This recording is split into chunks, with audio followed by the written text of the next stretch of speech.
নমস্কার। আজকে আমি রুই মাছের তেল চচ্চড়ি বানাবো। আমি মাছের তেলটা নুন হলুদ মাখিয়ে রেখেছি ছোট ছোট টুকরো করে। আর এখানে তরকারি নিয়েছি আলু, পটল, মূলো, মিষ্টি কুমড়ো আর বেগুন, বাঁধাকপি নিয়েছি অল্প করে। এটা নিচ্ছি শুধু আলু বেগুন দিয়েও হয়।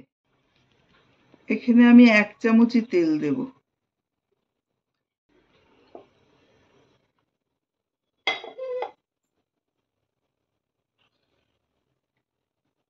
সর্ষের তেলের মধ্যে এবার একটা শুকনো লঙ্কা ফোড়ন দিলাম,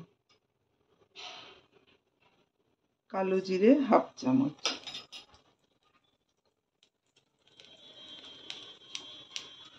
আর তেজপাতা দিলাম।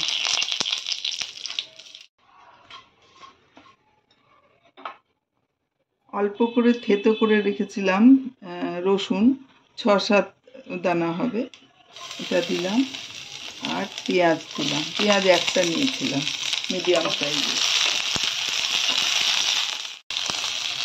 অল্প একটু নুন দিয়ে দিচ্ছি, একটু ভাজা ভাজা করতে হবে। পেঁয়াজটা অল্প ভাজা ভাজা হয়ে গেছে, এবার আমি এই তেলটা দিয়ে দেব।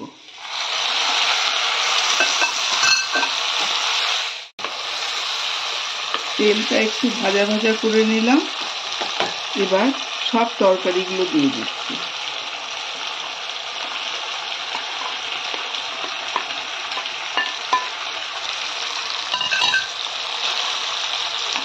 হাফ চামচ হলুদ দিলাম,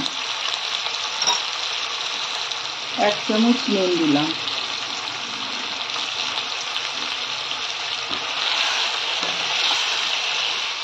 3টে কাঁচা লঙ্কা দিয়ে দিলাম, চিড়ে দিয়েছি।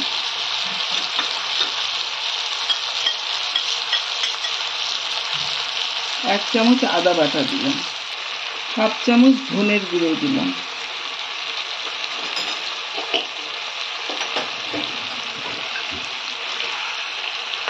ঢাকা দিয়ে আমি 10 মিনিট পরে খুলব, ভালো করে সেদ্ধ হোক তরকারি।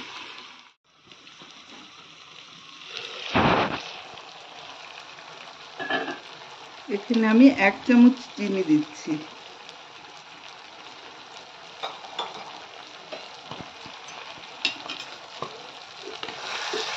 আমি বারবার করে নেড়ে দিয়েছি মাঝে মাঝে।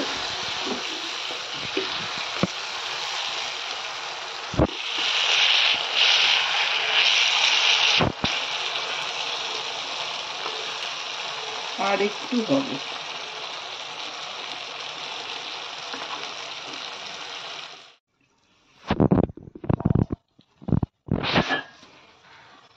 এবার আমি অল্প করে গরম মশলা দেব, হাফ চামচ মতন দিলাম।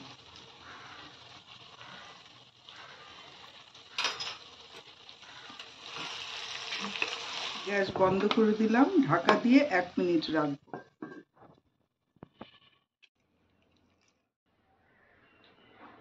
রান্না হয়ে গেল রুই মাছের তেল চচ্চড়ি। এর মধ্যে আপনারা শুকনো লঙ্কার গুঁড়ো দিতে পারেন, আমরা একটু কম ঝাল খাই তাই জন্য দিলাম না। এই রান্নাটা শুকনো ভাতে খুব ভালো লাগে খেতে।